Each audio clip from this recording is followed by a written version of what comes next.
Hey y'all, it's Chimdi.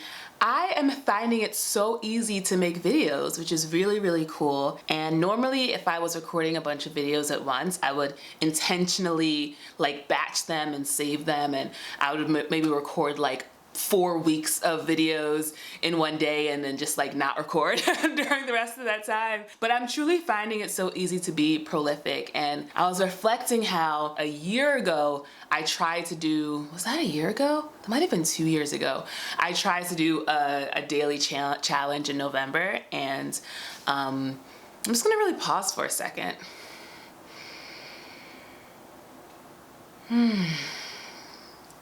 And I totally burnt out trying to do that challenge because it wasn't in full alignment, but I did end up making videos that really resonated with people. And I think that was in part because I wasn't so concerned about, like I wasn't overthinking the videos as much. It was much more about what was just showing up for me in that moment. I'm also remembering in this moment that my heater is on, so I'm just gonna really quick turn that off. All right, which is basically my way of saying that I think I'm doing a monthly challenge and I've just fallen into it. And this is what we're doing this November. And obviously, this is very, very chill compared to the last one. So I think a lot of the videos will be sit down style videos, reflection videos, not a lot of heavy lifting in terms of the editing videos. And me, I think mostly just sharing my processes and like the things that are coming up for me or coming up with my clients that might be helpful for you. So this video is gonna be about money and about two really powerful healing processes I just had around money. And originally I was like, oh, I kind of want to wait until I have like the receipts to show, just because I feel like it makes videos super powerful. But I think there's something fun about making this video now and then coming back with receipts in a bit. And it's also just alive for me right now. And I think that's what I'm listening to more, is like, this is what's just coming up and alive for me. So chances are it's active in the field, and me sharing it and just sharing my perspective and my experiences will be a gift. So hopefully that's the case. Before we get into it, thank you Patreon people for the support. Love you. And subscribers, of course, thank you so much for the support. All right. The two healing processes I had around money. The first one was around my debt. So I have made a video already talking about the debt that I got into after quitting my job. And I don't really remember, I didn't watch the video over before recording this, but I feel like the gist of my energy was kind of like, I'm not that worried about it. Like that was the energy, was like, it's fine, you know? After this most recent healing process, I see why that was my perspective. So I was reading a book. I've been reading this book called Quantum Success that I've actually really liked. I was reading this book and it was talking about how, you know, everything in our life is for you, right? And so I was really sitting with that concept and I was like, how could my debt be for me? Because I usually think of my debt as this thing that's standing in my way, right? Like if I didn't have this debt, I'd have the income where I could live in my own apartment and do more traveling and get more stuff and all these kinds of things, right? But I kind of have this debt as this block in my way. And so I really sat and I was like, how could this be a blessing to me? I have a lot more capacity, thank God, because of all of my healing and process work. So when I sit with a question, I really can let myself really get deep into it. And what I connected to was when I quit my job back in 2021, I had 10K in savings. But before that point, I had always had career success as the most important thing to me, and beyond that as the thing that would save me, you know? So growing up in poverty and with all of the, you know, all the stuff, I'm trying not to say trauma as much, but y'all know what I'm saying. I always saw like getting an education and then getting a well-paying job as my ticket out of suffering, essentially, right? When I finished undergrad, I was like, all right, I was able to go to undergrad with a full scholarship, so I didn't have any debt from that. But I had this mindset because I studied I studied government and politics, so basically political science. I was like, I will not be able to get a real job with just that undergrad degree. I'll need a graduate degree. And so I got this graduate degree, and that's what put me into debt. And I was like 30 something in debt. I was kind of climbing up my career ladder, having this debt with this focus. I just read the Total Money Makeover with this focus of like, I'm gonna pay this debt off. And having this debt essentially created a new goal for me that at the time I didn't realize was really important. And so I'm kind of climbing up the ladder in the nonprofit. You know, basically at every step of my professional career, I was realizing I was not where I was supposed to be. And it is very scary when you've kind of committed to something to realize like, oh wait, this isn't the right choice for me, but what else can I do? I'm already like in too deep kind of thing, right? So I'm in graduate school and immediately I'm like, this is not where I'm supposed to be, but we're here. We already took out the loans. We got to get this degree, right? Get the degree. Then I start working for a nonprofit. In the nonprofit, I'm like, what is this? Like, left and right, I am being shown signs that like, truly, this is not my path. But, you know, especially I was young, you know, I'm in my early 20s. I don't know what I'm doing. So I'm just like, let me just focus on what I know. Let me just focus on what's comfortable to me. And now that the thing that I thought would save me, my career, isn't there, I need to have something else to focus on, right? And so I focus on paying off this debt. I finish paying it off when I'm 27. The first thing I do is book a flight. Literally, I book a flight to Montreal. So fun. I vlogged it here on my channel. And that got the like, you know, travel bug in me. And I literally kind of immediately signed up for remote year. So I had this career, I had this life set up that was very comfortable, essentially blew it up to then travel nonstop all over the world for a year. It was amazing. I have a referral code, you know how it is. I get out of remote year, I move to LA, pandemic happens, I'm in this job, and now it's becoming really clear that I'm really not in the path I'm supposed to be in.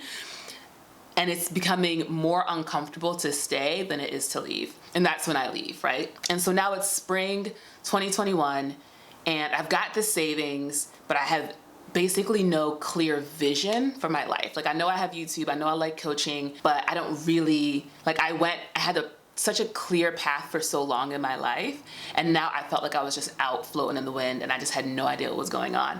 And my faith wasn't as strong as it is now, so I didn't really have that relationship to God to anchor me either. The process I did recently showed me that the debt was something I created so I would have something to hold on to. Like, I was just out and I was just like, what are we doing? What's going on? And having a clear, focused goal that I can measure. You know, with YouTube, I can't make people subscribe to my channel. With coaching, I can't make people sign up for my coaching. I can, you know, hopefully provide value. People see that and pay me or subscribe, but I can't force anything really. But having debt and having this thing that I can focus on and like intentionally create resources and willpower and just push it all towards this debt gave me something to hold on to. And in this process, I realized like, oh, this debt has actually been an angel to me. This debt has actually been something that is a reflection of the love that God has for me. That God was like, I see you're out here struggling, and I know you're used to the structure of having something to pay off. Let's bring that back. And this is all happening subconsciously, right? But if you were to look at some of the choices I made and some of the ways I was spending my money, it was very clearly like the alignment really wasn't there. So it really makes sense that I would end up in debt. And what I realized is that this thing that I thought was holding me back was actually the thing that was keeping me afloat, because I could feel like I had something to focus my energy and my attention on. And so in this process, I basically met this angel of debt, and I was able to like, you know, thank her for like being there for me and for giving me something to like focus my energy on. And it was in meeting her that I could feel that she was like, okay, you're ready to, you don't need me anymore. Like, so many things are subconscious or unconscious to us because we're not ready to look at them. And it's the process of bringing the light and being ready to see that allows these blockages to dissipate. And in that moment, I could see that the angel of debt was like, see, you know? And it was a really intense emotional process to realize that, because it really was just a reflection of the love, you know, like just the enormity of the love in my life. And I knew in that moment that I was gonna pay off my debt like a lot faster than even I thought, because I didn't need it. I wasn't using it as a shield to not face something internal and emotional within me. So that was my first process, my angel of debt process. And I actually like immediately went to my my credit card, the website, and like took a screen grab and like a video of my debt, because I was like, I'm gonna make a YouTube video about this, and I want to have the before and after for when it goes from being, you know, thousands of dollars in debt to like being like 0, 0, 0, 0. So the video is in the works, you know, that speaks to how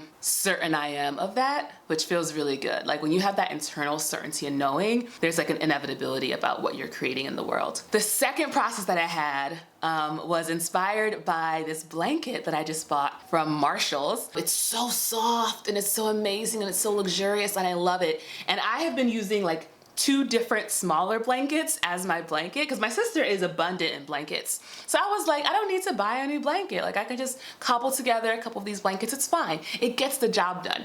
That's become my new like phrase for me to understand that I am accepting less is when I say, no, it still works. It gets the job done. That's when I'm like, ooh, girl, there's there's something that we have not seen, met, explored, uncovered here.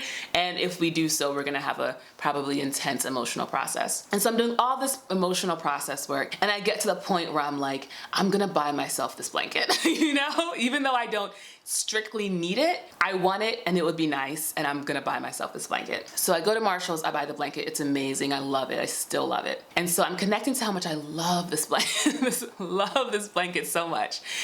And I connect to this imagery of the blanket being like cold and lonely, like in the warehouse. And God is like with the blanket, and the blanket is like, God, where's Chimdi? Like, I want to be wrapped around Chimdi. I want to be warm with her. Like, what's going on? Where is she? And God is like, Chimdi has some process work to do. She's like working some stuff out around worthiness and like having nice things and allowing blessings. She's almost there, but I promise she's close. And when she's ready, she's gonna come get you. And the blanket's like, okay, I'll keep waiting for her. And then of course, finally the moment came where I bought the blanket, and now like we're both so happy together. Me and this blanket are so happy together. I was connecting to this imagery while I was reading this Quantum Success book. The book sort of invites you to think about some of the limiting beliefs you have around things like your job or around money. When it said the word money, it was like, what kind of comes to mind? And I thought about this idea of the money being like the blanket, or like there's all this money that's like waiting to like be in my life, to be in my bank account, to be spent by me, to buy me things, but I'm not letting it in because I don't want it and I'm not accepting it. The money is similar to the blanket, where it's like, Chimdi, why won't she? We just want to hang out with Chimdi. We just want to be with her. Like, what's going on? And God is like, she's doing some processes around money. Like, well, she'll accept you when she's ready, okay? The idea of money being similar to the blanket in that way, and instead of being this thing that I'm kind of chasing after and trying to get and hold on to, instead of that, it's this energy that actually wants to be with me and like is like yearning to be with me, and all it like it's just like waiting, like barely like holding its excitement and energy in of like wanting to be in my presence.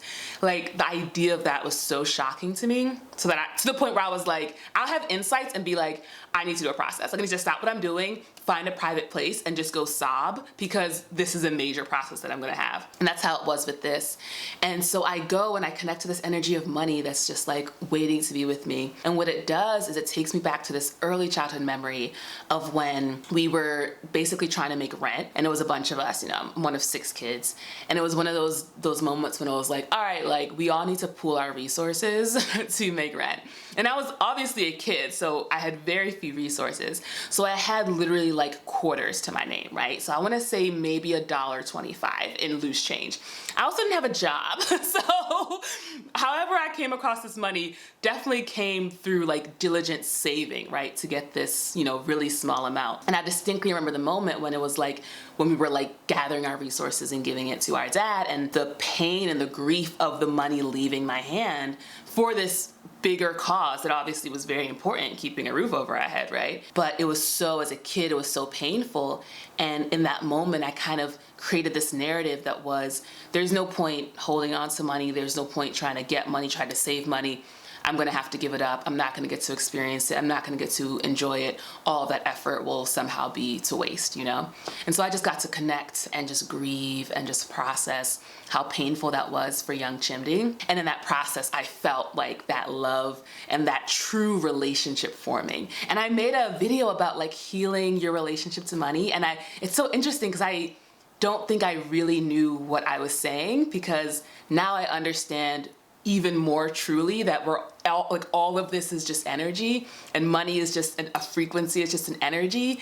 And for a while that energy was too painful to really be with, because it was tied to all these other experiences. And by presencing and releasing that grief, now I think of money as this like loving energy and frequency that like loves me and like wants me and is so happy to support me and is so excited whenever I buy something that I really want and really enjoy. And I see money in everything in my life from a place of love. Like I see money in the camera that I'm talking to, and in this gorgeous light that's shining on me, and in the blanket I just bought, and in the hair extensions that I just installed. Like I see it everywhere, and I see that the money has been like trying to be like, we love you, we love you, we love you, and I've been like, no.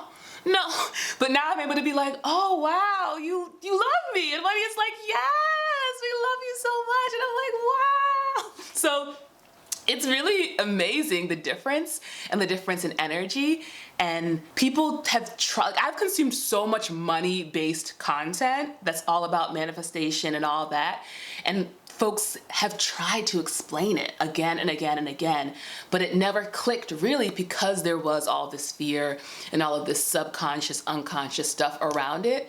So now, to know what it's like in a felt sense, to be like, oh, money, you know, and like loving like money, you know, it's amazing. And it's like, it really is a felt difference. So if you are finding that when you just hear the word money, something drops in your stomach, like, you know, there's just some kind of tension, that means that there's some really tough stuff that you've experienced around money, and to really be with it would be really intense and painful. And so it's better to just not be with it, right? And to keep the relationship you have with it the same. But I just want to be a voice to say, like, it's so much better on the other side to be like, oh my gosh, money, like money genuinely loves me. And there was this Instagram reel I saw where someone was being interviewed, and she was like, money loves me. Money loves being around me. And I remember watching this before I had done any of these processes, thinking like, oh, that's a really good affirmation to say, you know, that's a really good mindset to have, you know, but not understanding the felt emotional experience of really feeling that, like, oh wow, money loves me. Like money is just like, oh, we love you, girl. We're so happy to be here. We love being spent by you. We love being saved by you. Like, yeah, we just feel, it feels right when we're in your arms, when we're in your hands. I'm just like, wow, you know, and it's like a real, like it's love, like the good love, not that more desperate clinging love. So those are my money processes, and I want to share them with you in case they maybe trigger something in you that might be dormant and waiting to be brought to the light. Let me know in the comments if this resonates. If you want some creative coaching, by the way, I'm a coach. I realized I didn't talk about that up front. You can put some time on my calendar, and I support you with showing up consistently and authentically on YouTube. All right, that is the video, and I will see you on the next one. Bye.